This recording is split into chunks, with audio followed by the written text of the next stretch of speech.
नमस्कार मंडळी, स्वागत आहे तुमचं सगळ्यांचं आपल्या लाडक्या युट्यूब चॅनलमध्ये. व्हिडिओ नसाल तर व्हिडिओ लाईक करा आणि चॅनलला सबस्क्राईब करून सोबतचं बेल नोटिफिकेशन ऑन करायला विसरू नका. आणि ह्या व्हिडिओला हाईप नक्की करा आणि हा व्हिडिओ शेवटपर्यंत पण नक्की पहा. तर मंडळी, आपली स्वानंदी देणार आणि समर देणार सगळ्यांना आता आनंदाची बातमी. तर दुसरीकडे मात्र समर आणि स्वानंदीवरती येणार सर्वात मोठं भयंकर संकट, ते म्हणजे काय? तर चला संपूर्ण अपडेट जाणून घेऊया. तुम्ही पाहिलेच असेल मित्रांनो की समर आणि स्वानंदीच्या आयुष्यामध्ये सगळ्यात मोठं संकट असतं ती म्हणजे ही मल्लिका काकू. कारण की हिने आतापर्यंत एवढे सारे प्रयत्न केलेत समर आणि स्वानंदीला दूर करण्याचे की काय बोलायलाच नको. त्याहीपेक्षा महत्त्वाची गोष्ट म्हणजे स्वानंदीच्या बाबांना जो झालेला सगळ्यात मोठा त्रास असतो तो म्हणजे मात्र त्या मंदाकिनीमुळे. कारण की ती मंदाकिनी पण किती बावळट आहे ते तुम्हाला चांगलंच समजलं असेल.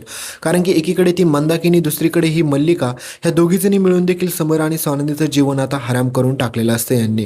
कारण तुम्हाला माहितीच आहे की समर आणि स्वानंदीचं प्रेमाचं नातं आत्ता कुठे बहरायला लागलं होतं तर त्यामध्ये संकटापाठीमागून संकट यायलाच लागली. आणि समर आणि स्वानंदीचं नातं तोडण्यासाठी याच्या अगोदर पण तुम्हाला माहिती आहे सगळ्यात मोठा रस ह्या मल्लिकाला, अंशुमनला आणि सोबतच मात्र ह्या मंदाकिनीला होताच. तर आता सगळ्यात महत्त्वाची गोष्ट म्हणजे मित्रांनो, एकीकडे तुम्ही पाहाचाल की समर आणि स्वानंदी हे त्यांच्या प्रेमाचा गोड आनंद घेत असतात. म्हणजेच ते मात्र त्यांच्या प्रेमात एन्जॉय करत असतात. ते दोघेजण एकमेकांसोबत खुश असतात. पण मात्र ही मल्लिका काही ना काही नाटके, काही ना काही कुटाणे काढत असते सारखे. आणि त्या दोघांना पण एकमेकांपासून दूर कसं करता येईल, त्या दोघांच्यात अंतर कसं निर्माण करता येईल, ह्याच गोष्टी ती करत असते. आणि त्याहीपेक्षा महत्त्वाची गोष्ट म्हणजे आता अंशुमनने तर ओपन चॅलेंज दिलेलं असतं स्वानंदीला की काही जरी झालं तरी पुढच्या 5 महिन्यात मी तुमचा डिवोर्स करून राहणार म्हणजे राहणारच. तर आता स्वानंदीला देखील माहीत असतं की माझ्या आणि राजवाडींच्या मध्ये येण्याचा प्रयत्न 100% मात्र ही मल्लिका काकू आणि अंशुमन करणार म्हणजे करणार. त्यासाठी मात्र आता तुम्हाला माहितीच आहे की आपली स्वानंदी पण खूप सतर्क राहत असते. आणि सगळ्यात महत्त्वाची गोड गोष्ट म्हणजे मित्रांनो, तुम्हाला माहितीच आहे की समर आणि स्वानंदी आनंदाची बातमी कशी देणार. कारण की त्यांच्यासाठी तुम्हाला माहितीच आहे की आपली आजी किती चांगली असते. कारण की आजी ज्या प्रकारे समर आणि स्वानंदीची काळजी घेते ना, तसं कोणीच घेत नाही. कारण की आजीला वाटत असतं की तिला तिची प्रतवंड बघवायची, त्याच्यामुळे काही जरी झालं ना तरी मात्र समर आणि स्वानंदीने बाळाचा विचार केलाच पाहिजे. त्याच्यामुळे मात्र आता आजी म्हणत असते की पिंट्या, माझे डोळे मिटायच्या आधी मला तर माझं परतवंड बघवायचं आहे, त्याच्यामुळे काही जरी झालं तरी मात्र तुम्ही दोघांनी बाळाचा विचार केलाच पाहिजे. तर त्यावेळेस मात्र समर म्हणतो की काही काय तुझं आजी, तू काही काय बोलते. तर त्यावेळेस मात्र स्वानंदीला असते आणि निघून जाते. तर एकीकडे मात्र मल्लिका म्हणते की काही जरी झालं तरी मात्र आता मला त्या समर आणि स्वानंदीला बाळ झालं नाही पाहिजे, यासाठी काही करावं लागलं तरी मी करायला तयार आहे. तर आता मात्र तुम्हाला माहितीच आहे की मल्लिकाला वाटत असतं की त्या घरामध्ये जर मूलबाळ कोणाचं जन्माला आलं तर ते फक्त तिच्या अंशूचंच यायला हवं. कारण की ह्या सगळ्या प्रॉपर्टीला वारसदार म्हणून त्या अंशूच्या मुलावरतीच ही सगळी प्रॉपर्टी नावावरती झाली पाहिजे. म्हणजे ह्या मल्लिकाला फक्त पैसा महत्त्वाचा असतो, पण नाती आणि माणुसकी या पाठीमागे या बाईला काहीच दिसत नसतं. तर दुसरीकडे तुम्ही पाहिलं असेल की सगळ्यात महत्त्वाची गोष्ट म्हणजे अंशुमन आणि सोबतच मात्र सुष्मिता, ह्या दोघांमध्ये देखील आता फारसं चांगलं नातं राहिलेलं नसतं. कारण की सुष्मितामध्ये आणि अंशुमनमध्ये सारखं भांडण होत असतं. कारण की अंशुमन सारखा सुष्मिताला मारत असतो, हे तुम्ही पुढे पाहाचालच. आणि त्यावेळेस मात्र ही मल्लिका जाते, सुष्मितासोबत गोड बोलते आणि तिचा वापर करून आपल्या स्वानंदी आणि समरमध्ये अंतर निर्माण कसं होईल याच्याकडे तिचं जास्त लक्ष असतं. तर पुढे आता समर आणि स्वानंदी दोघेजण देखील आता हनीमूनसाठी बाहेर जाताना तुम्हाला पाहायला भेटतील. आणि त्यावेळेस मात्र ही मल्लिका परत त्या घरामध्ये सगळ्यात मोठा घाट घालणार, तो म्हणजे तिला काहीतरी होतंही या प्रकरणाचा. पण समर आणि स्वानंदीने ठरवलेलं असतं की काही जरी झालं तरी आता आपण दोघांनी एन्जॉय करून यायचं म्हणजे यायचाच. आणि हे सगळं करायला लावलेलं असतं आजीने. आजी म्हणत असते की पिंटे, तू काहीच काळजी करू नको, तू जा. त्याच्यामुळे मात्र इथे काय होईल ना ते मी बघेल. त्याच्यामुळे तुमच्या दोघांच्या संसारामध्ये मला तर असं वाटतंय कोणाची ना कोणाची नाही, पण ह्या घरातल्यांचीच नजर लागायला नको. आणि समर आणि स्वानंदीला म्हणजेच बाहेर आता हनीमूनसाठी पाठवण्याचा सगळ्यात मोठा निर्णय कोणाचा असतो तुम्हाला माहिती आहे का? निकिता आणि आनंदचा. कारण की त्यांनीच आजीला सांगितलेलं असतं की घरामध्ये जर ह्यांना ऑकवर्ड वाटत असेल तर ह्या दोघांना बाहेर फिरून येऊ दे. आता पावसाचा सीझन पण मस्त चालू आहे, ते दोघेजण पण एन्जॉय करून येतील आणि दोघेजण पण आनंदात राहतील. तर ह्या सगळा प्लॅनिंग असतो मात्र तुम्हाला माहितीच आहे की आपल्या निकिता, आनंद आणि आजीचा.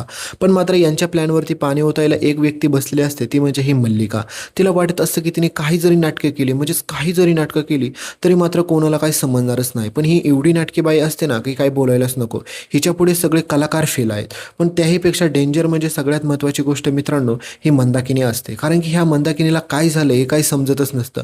एकीकडे मात्र ही मल्लिका त्या मंदाकिनीचे कान भरत असते आणि ते कान भरल्यामुळे तिकडे मात्र आता मंदाकिनी तिकडे हा सगळा रागाचा प्रेशर तुम्हाला माहितीच आहे की स्वानंदीच्या बाबांवरती काढत असते. आणि स्वानंदीच्या बाबांना अगोदरच तुम्ही पाहिलं असेल की कशा प्रकारे त्यांना आता एवढा मोठा धक्का बसतो की त्यांना चक्क डायरेक्ट आता ICU मध्ये ॲडमिट करावं लागलेलं असतं आणि त्यावेळेस मात्र स्वानंदी समोर सगळेजण तिकडे पोहोचलेले पण असतात. पण मित्रांनो, तर सगळ्यात मोठा ट्विस्ट तर हाच आहे की मल्लिका काही जरी झालं तरी समर आणि स्वानंदीला एकमेकांसोबत वेळ घालवू देत नसते. त्याच्यामुळे मल्लिकाला असं वाटत असतं की ती काही करू शकते आणि समर आणि स्वानंदीला एकत्र येण्यापासून थांबू शकते.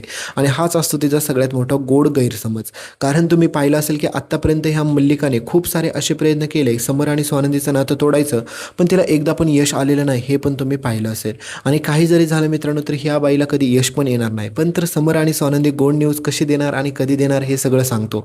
तुम्ही पाहिलं असेल मित्रांनो, आता समर आणि स्वानंदी दोघेजण देखील आता हनीमूनसाठी बाहेर गेलेले असतात आणि त्यावेळेस देखील मात्र ही मंदाकिनी आणि ह्या मल्लिका दोघेजणी राडा घालतात. कारण की तुम्हाला पुढे पाहायला भेटेल सगळ्यात महत्त्वाची गोष्ट, मल्लिका मंदाकिनीला हाताला पकडते. कारण की मल्लिका मंदाकिनीला असं सांगते की समर आणि स्वानंदी ह्या दोघंजण बाळाचा विचार करत आहेत. तर हा सगळा प्रकार कळाल्याच्या नंतर मंदाकिनी खुश होते आणि म्हणते की अरे वा, हा तर एकदम चांगली बातमी आहे, बाळाचा विचार मी किती दिवस झाले हेच तर बोलते.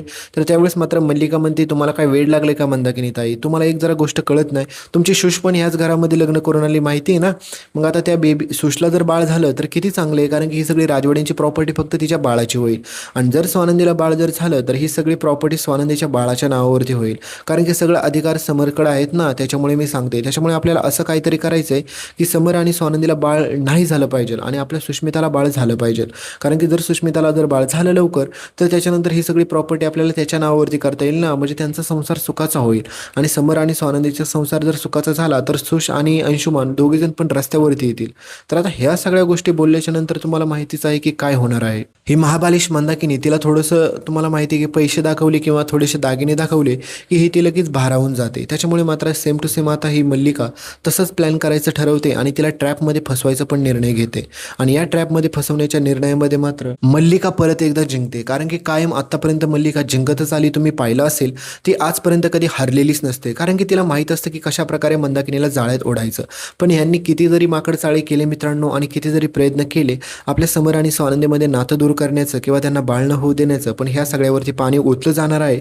आणि पुढे स्वानंदी आता आनंदाची बातमी देते आणि त्यावेळेस मात्र तुम्ही बघाच कहाणीमध्ये किती मोठा ट्विस्ट येतोय. कारण की समर आणि स्वानंदी आता ज्यावेळेस मात्र स्वानंदी म्हणते की मी आई होणार, त्यावेळेस मात्र मंदाकिनीला डायरेक्ट चक्करच येते. कारण की मंदाकिनी म्हणते की हे होऊच कसं शकतं, कारण की आम्ही एवढे कट कारस्थानं केले, एवढे प्रयत्न केले, त्या सगळ्यावरती पाणी ह्या स्वानंदीने ओतलंच कसं काय. तर आता मित्रांनो हाच सगळ्यात मोठा पुढचा ट्विस्ट आहे. आणि स्वानंदी फक्त एवढंच करून थांबत नाही, तर पुढे ह्या मल्लिका काकूच्या आणि अंशुमनचे कारनामे पण राजवाड्यांना सगळे काही सांगते. तर दुसरीकडे आता समर बाबा होणार म्हणल्यावरती ही सगळ्यात मोठी गोड बातमी तुम्हाला माहितीच आहे की एका जागी थोडी राहणार आहे, सगळीकडे पसरते. आणि त्याच्यानंतर मात्र आता समर आणि स्वानंदीची क्रेज अजूनच जास्त वाढलेली असते. आणि तुम्हाला माहितीच आहे तोंडावरती ही मल्लिका पडल्यामुळे आता अंशुमन आणि मल्लिका परत दुसरा प्लॅन बनवायचं ठरवतात. म्हणजेच आपल्या स्वानंदीचं बाळच संपवून टाकायचं, तिचं बाळच जन्माला आलं नाही पाहिजे. तुम्हाला माहितीच आहे की त्यांनी चिंगीचं बाळ पण सेम टू सेम असंच संपवलेलं असतं, पण ते अजूनपर्यंत सत्य उघडकीस आलेलंच नाही. त्याच्यामुळे मल्लिका अंशुमनला असं वाटत असतं की त्यांचं सत्य कोणाला समजणारच नाही, पण त्या सगळ्यात मोठा त्यांचा महामूर्खपणा असतो. तर पुढे लवकरच आता तुम्हाला पाहायला भेटेल की आता समर आणि स्वानंदीच्या बाळाला संपवण्यासाठी ही मल्लिका आणि अंशुमन प्रयत्न तर करतात, पण समर आणि स्वानंदी पुढे आई बाबा होताना तुम्हाला पाहायला भेटतील. आणि हा सगळ्यात मोठा पुढचा ट्विस्ट होता. तर भेटूया पुढच्या अपडेटमध्ये. तोपर्यंत व्हिडिओ लाईक करा आणि चॅनलला सबस्क्राईब करायला विसरू नका. तुम्हाला दिसत असेल पिलग्रिमचा oil balance gel face wash. तर हा फेस वॉश तुम्हाला टॅग प्रोडक्टमध्ये दिसत असेल तर याला खरेदी करायला अजिबात पण विसरू नका आणि तुम्हाला आवडणारे कोणतेही प्रोडक्ट तुम्ही इथून खरेदी करू शकता.